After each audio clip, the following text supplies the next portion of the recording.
गुरुभ्यो नमः। एक बार मैं एक एयरपोर्ट में था और वहाँ पे एक फॉरेनर ने मुझे देख के वो उससे बात करने आई।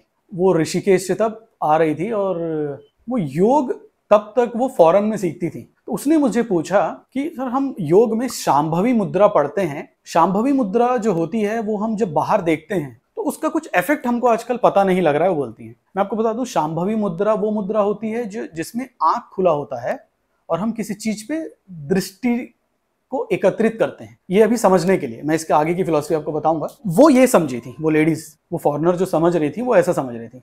और हम हर दिन जहां भी बैठते हैं ऐसा हम बाहर देखते हैं, लेकिन जब मैंने ऋषिकेश में इसको देखा, इस शांभवी मुद्रा को, तो ये बहुत अलग रूप से बताया जा रहा था। तो मैंने उसे कहा, जो आप ऋषिकेश में देख रही थी वही सही शांभवी मुद्रा, जो आप फॉरेन में देख रही हो सही नहीं है। इस बात पे उस लेडीज ने मुझसे कहा कि ऐसा मतलब क्यों? मैंने उनको यही बात बोला कि भारत से आप कोई भी चीज जब आप ले जाते हो, आत्मा जो है वो भारत है ना, क्योंकि इसका जन्म यहाँ पे हुआ है। तो आप सिर्फ शरीर ले जा रहे हो और शरीर कभी भी प्रोडक्टिव नहीं होता है। अगर आत्मा किसी जीव में नहीं है तो प्रोडक्टिव नहीं है, वो निर्जीव है वो, और निर्जीव वस्तु कभी भी प्रोडक्टिव नहीं हो सकती है। तो इस बात पे उस लेडीज ने मुझसे कहा कि मैं थोड़ा समझ नहीं पाई हूं, आप मुझे बताइए। तो मैंने कहा कि शांभवी मुद्रा जो होती है, जब आप आंख बंद करते हैं तो आपको अलग अलग विचार आते हैं। इसीलिए जब आप आंख खोलते हैं, आंख खोल के किसी एक जो आपके इष्ट देव हैं उसको आप मन में रखेंगे, या तो आपके हार्ट पे या फिर यहाँ पे जहां पे शांभवी मुद्रा ज्वाइन होती है। बहुत से ऋषियों को देखना, देखिए 3 प्रकार की मुद्राएं आती हैं आंखों को लेकर।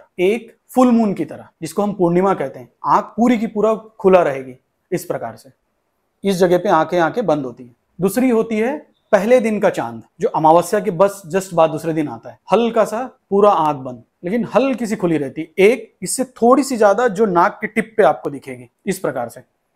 तो ये चौथे और 5वें दिन का जो चांद होता है वैसा। तो आप ये फोटोज देखे होंगे, एक पूरा आंख खुला हुआ। तो शांभवी मुद्रा जो है पूर्णिमा के चांद की तरह आंखों को रखना है। तो उस लेडीज ने कहा कि ये हमने नहीं पढ़ा। क्यों? तो आपको जब उन्होंने बताया, मैंने उस लेडीज से बोला कि आपको जब उन्होंने बताया तो यम और नियम को उन्होंने क्या मतलब बताया? क्लीनलीनेस ऑफ द बॉडी, साफ कपड़े आपके होने चाहिए, और एक आप टॉवल लेके आइए अपने पसीना पोंछने। यम और नियम ये नहीं है। आप जाइए एक पुरानी बुक कोई भी निकालिए योगा की और यम और नियम पढ़िए।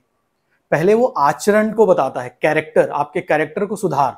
तीसरा आता है आसन। एंड शांभवी मुद्रा के पहले जो आसन है वो क्या है? आसन का मतलब होता क्या है? हाथ को हाथ से बांधना, पांव को पांव से बांधना। किसी एक चीज में आप पांव को रोकते हैं, हाथ को हाथ से बांधेंगे। शांभवी मुद्रा में क्या होती है? आंख जो है आग्नेय चक्र में लग जाता है इस प्रकार से। यहां पे आपकी दृष्टि हो गई, तो आंख एक जगह रुक गया।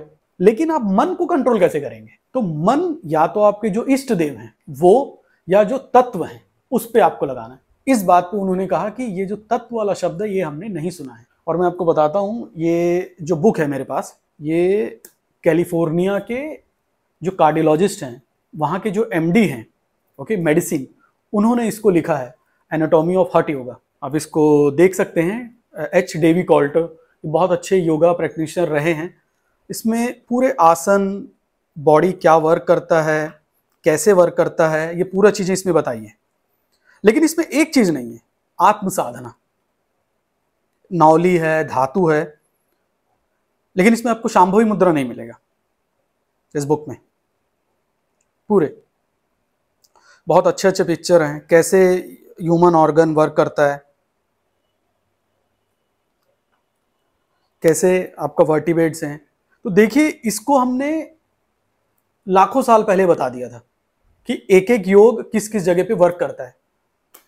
उन्होंने मुझसे पूछा कि ये तत्व वगैरह हमने नहीं सीखा है, क्योंकि योग जो है वो उपनिषद से आता है। सिर्फ योग एक समथिंग नहीं है। गोरखपुर के एक बहुत बड़े योगी थे, स्वामी मुक्तिदोपाद, एक स्वामी हैं, स्वामी स्वार्थ रमना है। इनकी बुक आप एक बार पढ़िए, और उससे आप क्या बोलते हैं, हठ योगा प्रतिपादिका करके एक बुक है, इसको आप पढ़िए। तब आप कुछ एसेंस आपको उसमें समझ आएंगे, लेकिन कुछ को समझने के लिए आपको उपनिषद में जाना ही पड़ेगा। तो भारत से आप कोई भी चीज ले जा सकते हैं, ठीक है? पेटेंट की कोई जरूरत नहीं, आपको जो चाहिए हर जगह भारत की चीजें अवेलेबल है, आप ले जाइए। लेकिन भारत से अगर भारत ही हट गया तो एक शरीर से आत्मा हटने के बराबर है। उसके बाद आप निर्जीव शरीर को जितना भी दूर ले जाएं, इसका कोई मतलब नहीं है। कृष्णार्पण।